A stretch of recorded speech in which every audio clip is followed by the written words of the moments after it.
नमस्कार, आप देख रहे हैं टेक्सटाइल टाइम्स। मैं हूं आपके साथ डूंगर सिंह सोढ़ा। शुरुआत करते हैं दिन भर की बड़ी और अहम खबरों से। उच्च न्यायालय ने कोविड-19 महामारी के दौरान निजी वाहन में अकेले ड्राइविंग करते हुए मास्क न पहनने पर चालान काटने को चुनौती देने वाली याचिका को की खारिज। तेलंगाना में एक दिन में कोविड-19 के 1914 नए मामले आए सामने। राज्य में संक्रमण के मामले बढ़कर 3,16,649 हुए। पीएम मोदी ने विपक्षी दलों में देश में राजनीतिक अस्थिरता पैदा करने व भ्रम व अफवाह फैलाने की साजिश रचने का लगाया आरोप। देश को लंबे समय तक पहुंचेगा नुकसान। दिल्ली में कोविड-19 के बढ़ते मामलों को देखते हुए अरविंद केजरीवाल सरकार ने मंगलवार को तत्काल प्रभाव में इस पूरे महीने के लिए 7 घंटे तक का लगाया रात्रि कर्फ्यू। छत्तीसगढ़ में पिछले 24 घंटे के दौरान कोविड-19 के 9,921 नए मामले सामने आए। इसके साथ ही राज्य में संक्रमितों की कुल संख्या बढ़कर 3,86,269 हो गई है। गुजरात के मुख्यमंत्री विजय रूपाणी ने कहा कि इससे पहले हमने राज्य में 4 बड़े शहरों में लगाया था कर्फ्यू, अब हमने 20 शहरों में रात के वक्त कर्फ्यू लगाने का लिया निर्णय।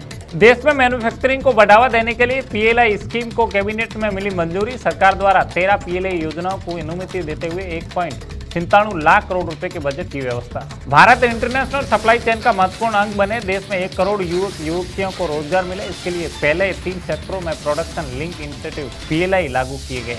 अमेरिका चीन के बाद भारत में सबसे ज्यादा अरबपति।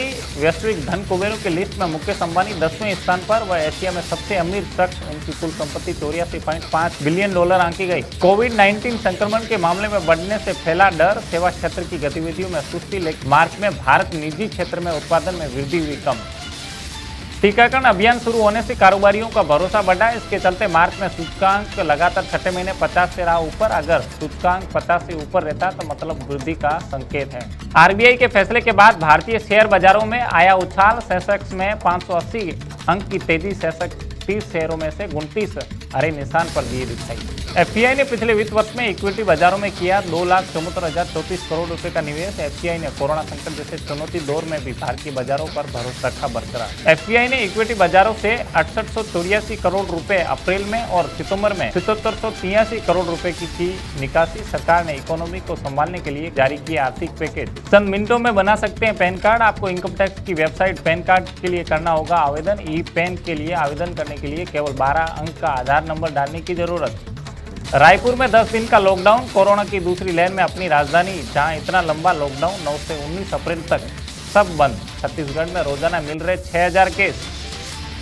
पेट दर्द, उल्टी, जोड़ों दर्द, कमजोर और भूख में कमी में कोरोना के लक्षण। दूसरी लहर में नए स्ट्रेन के सामने आ रहे नए लक्षण।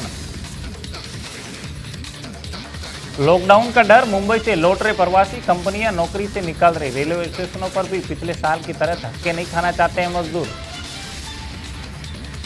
विवाद से विश्वास योजना के तहत अब तक 1.48 लाख विवादित टैक्स मामलों को निपटाया। इससे सरकार को 54,000 करोड़ रुपए मिले।